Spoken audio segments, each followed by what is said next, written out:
and welcome to Science North's career video series. In these videos, we'll meet a wide range of professionals spanning multiple sectors. Each interview will explore what they do, how they got there, and the skills that you would need to pursue a similar career. We hope that you enjoy this video, as well as the others in the series. Without any further ado, here's today's interviewee.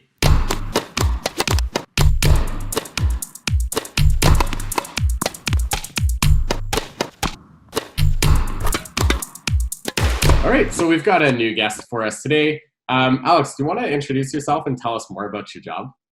Sure. My name's Alexandria Tsimikils. I am currently a resident architect at PBO Niagara. And at PBO Niagara, we basically work to meet individuals' health needs and functional quality of life goals with anything from a prosthetic device for our patients with limb loss to custom orthotic device, or commonly known as a brace, foot orthotics, compression therapy, cranial remolding for baby clients, and osseointegration, which is some of the newest prosthetic technology.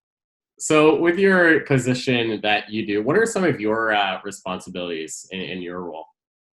Sure. So currently I'm doing my residency in orthotics. So basically, if there's an individual that needs an orthotic device, I'd see myself or one of my colleagues, and we would assess them and see what their functional levels are and what their goals are for function and quality of life.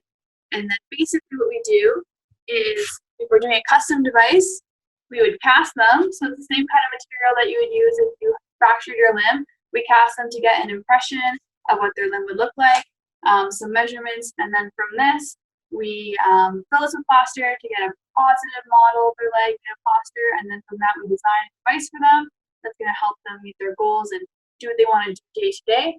And then from that, we can make some pretty fun things. This is a brace for one of our little guys with some Spider-Man on it. So these are custom braces that help them do what they want to do and be kids. Or for adults, help them do what they need to do day to day. Okay, so with your position, do you do a lot of the design for the orthotics and prosthetics in what you do? Yeah, so as a clinician, I assess the patient and figure out what the best prescription in terms of device, whether it's like a foot orthotic, a leg brace, a spinal device, a helmet, a splint for the wrist, or other kind of device for the upper body. And then I decide on what materials and what I want it to look like. And then working very closely with our technical team. So we have a team of technicians, and they're the ones that do all the fabrication. So we definitely communicate with them and bounce ideas off each other in terms of what materials we should use and how the design will hold up structurally and functionally. And then our technical team takes over and they fabricate, and then communication throughout, and then we fit it to our patient. So I'd say definitely with a lot of input and help from the rest of our team. But so we do that in terms of design, and then we do also a lot of digital design as well.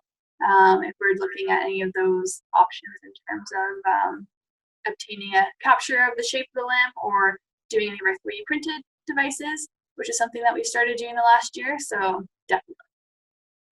So you mentioned 3D modeling and 3D printing as part of what you do. Can you tell us more about the digital process there with what that looks like?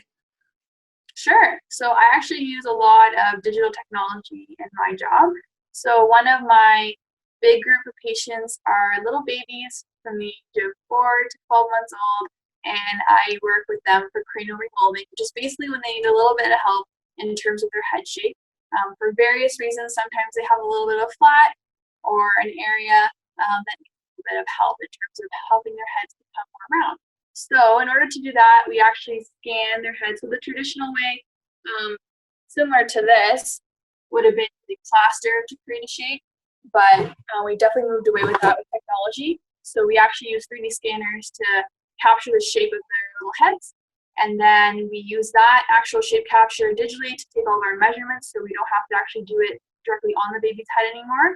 That gives us more accurate numbers in terms of tracking their progress and determining where they are in comparison to normal scores. And then we take that digital scan and we use that to create the shape that we want the helmets to be, and then we digitally model the helmets, and then we actually 3D print them now. So we're able to get more accurate shapes quicker turnaround for these little guys. That time is of the essence, really, to help treat them as soon as and quick as possible to get the best results. And they're lighter and thinner, and it's just overall better for them. So that's something that we do a lot. And then we use the exact same process for the design aspect for some of our sockets. So we similarly can scan a residual limb of an individual limb loss to get the shape capture of it. And then we can digitally design the socket, or we can do something like this over here with my props. So this is an example of a patient, and they had a brace. This is an AFO, an ankle foot orthosis, so we call this. And they had a device, and it was getting old, and they wanted the exact same device, but just because of the type of patient that they were, it was really hard to cast them and get that shape again. So instead of doing that, we scanned their current device, and then I created a foam positive.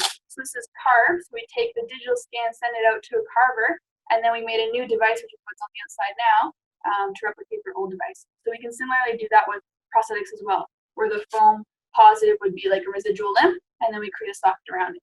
So one of the programs that we have at Science North is a 3D modeling program. So as a student, was that something you ever imagined that you'd be doing? And now that you're doing it, are you glad you're doing it? Is it like a really interesting thing that you enjoy? So yeah, I actually took a 3D modeling course with my undergraduate degree, and it was great that I was familiar with it. And I actually didn't use any of that modeling software or technology again until I stepped into this career, and that's really where we're going right now. It's just easier, faster, quicker, and I was really glad that I had those skills and I was familiar with how the software worked, and everything associated with the whole process, from scanning to the modeling aspect to the actual design progression, and then that whole output into the actual device. So I would definitely encourage anyone who has the opportunity to learn about 3D modeling to definitely at least become familiar with it, because you never need it or use it later in your career. Do you have any advice that you'd want to provide students who are looking for a career similar to yours, or just in general? I think general advice, it sounds so cheesy, but honestly, just pick a career that you think will make you happy. When I look back, I think I had 9 years of education leading up to this career, and I just always followed something that interested me, and it led to another opportunity, which led to another opportunity, which basically got me here. And along the way, there are many other things and interests that didn't quite correspond to what I'm doing now, but they helped along the way and they opened doors.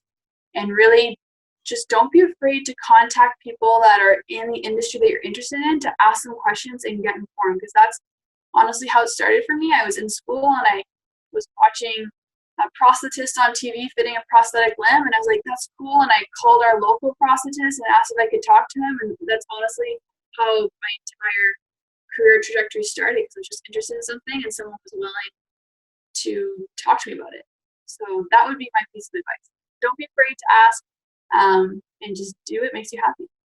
That's great advice. You're going to get so many phone calls from students after this video, I think. It's like, help us, give us advice. I will be there. Perfect. All right. In that case, I want to thank you so much for your time. That was really informative and really interesting to learn about. So thank you, Alex. And we all appreciate that here at Science North. Oh, you're welcome. So great talking to you. Likewise. All right. Bye. Bye.